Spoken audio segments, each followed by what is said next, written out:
Xursand bo'lishni istaysizmi?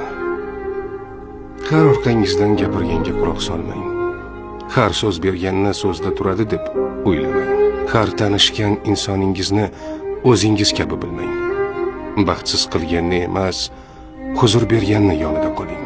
Sizni yoqtirmaganlarga tabassum qiling va yo'lingizda davom eting. Boshingizga kelgan yomonliklar uchun sabr, ne'matlar uchun shukr qiling.